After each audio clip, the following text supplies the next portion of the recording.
ទុំសគ្មានទីពឹងជ្រកជួបតែសាច់ក្តីវិបត្តិការលបងលួងលងរបស់លោកីខ្លាំងក្លាពេកក្រៃទីនាំឲ្យខ្ញុំខកចិត្ត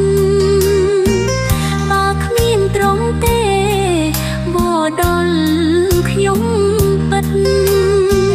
តែត្រង់សឹកដឹងទឿនចិត្តឲ្យបែរមកវិញព្រះអង្គម្ចាស់អើយពេលនេះខ្ញុំអរក្រាបព្រោះខ្ញុំមានបាបដោយសារបោះបង់ព្រះចេញ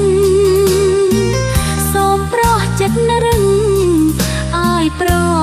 មចោចាញ់